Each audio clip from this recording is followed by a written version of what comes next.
Are you afraid of making mistakes that will make you look bad in the eyes of others? Do you get easily embarrassed?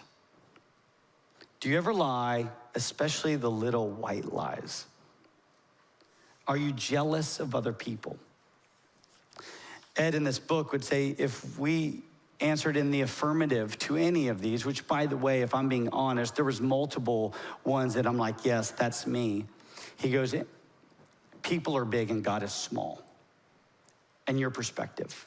And Jesus wants to completely upend this perspective and go, no, in our eyes, in our hearts, we have to understand how large and powerful God is, and that is greater than man. People are small, and God, you are so big. And if we do that, we are released from the grip of people. Here in a few moments, we're gonna sing, I'm no longer a slave to fear. I'm a child of God. Well, why? We've been released from that fear because of our Father in heaven, who is mightier and stronger and weightier than any person we could ever experience persecution through. So he goes, hey, as you go out, you're gonna experience hate, betrayal, persecution. We experience subtle forms of this. I want you to see just how large God is compared to people. Then he's not done. He's gonna continue on, verse 29. Are not 2 sparrows sold for a penny? And not one of them will fall to the ground apart from your Father. But even the hairs on your head are all numbered. Fear not, therefore, you are of more value than many sparrows. Back then, you would offer up sacrifices. You would go to the temple if you were a good Jew, and you would offer up sacrifices. And if you couldn't afford a large sacrifice, well, maybe you could afford the smaller sacrifice. And these smaller sacrifices were these right here. And they would have BOGOs on them, you know, buy 1 sparrow, get 1 free. Only a penny. Now, in that day, it would essentially translate to about 1/16 of 1 day's wage.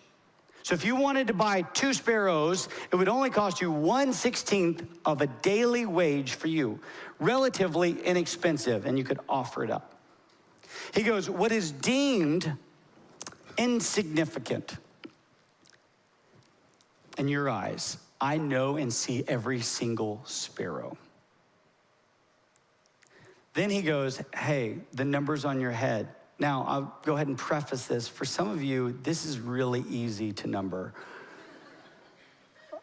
Pastor Matt, we know, it's pretty easy to number the hairs on his head. Now, or counting. Now, interesting, he doesn't use the word counted, he uses the word numbered. Because counted, you have tens of thousands of hairs on your head.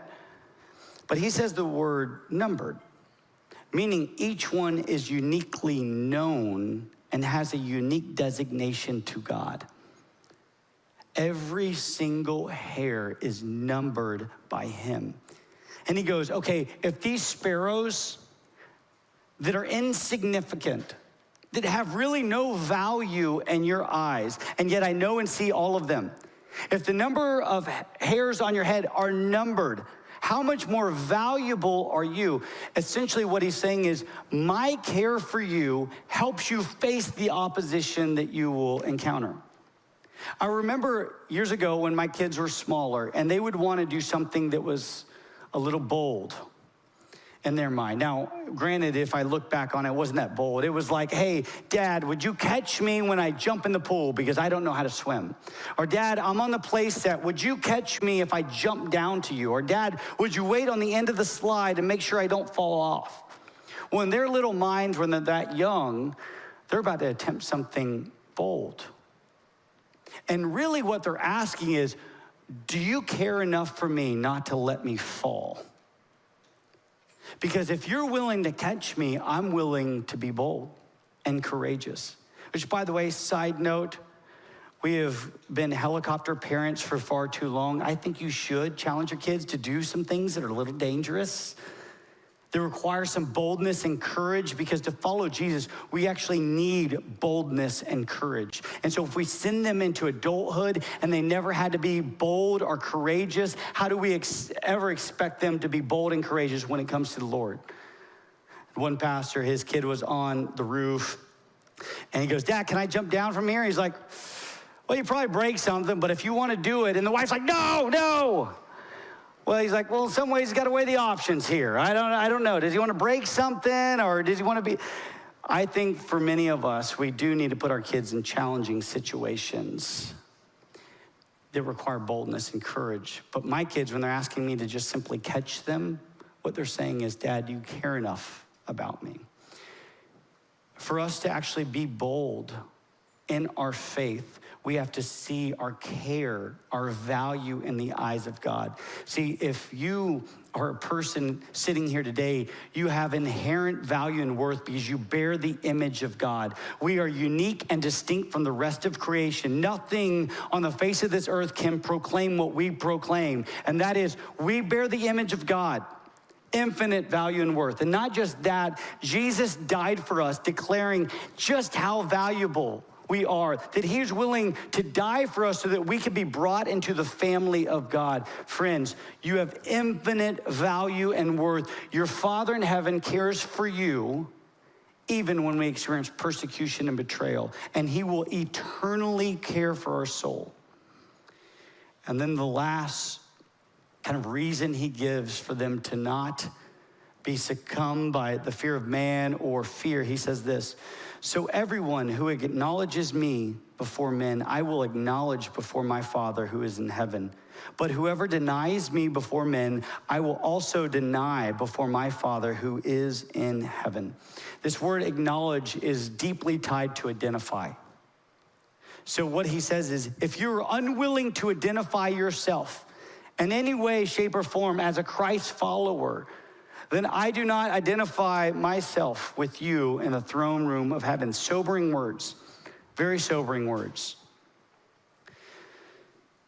I love the act of baptism. I actually think whenever we have baptism services, they are some of the most sacred services that we have. Because I love when people get into that water. What they do is they are declaring, I identify with the life, death of Jesus and the resurrection of Jesus. He has raised me to new life. There is a bold declaration that happens every time somebody gets baptized, and it is special and it is sacred. I love this act. But in so many other ways, we've been called to identify ourselves to the rest of the world as Christ followers.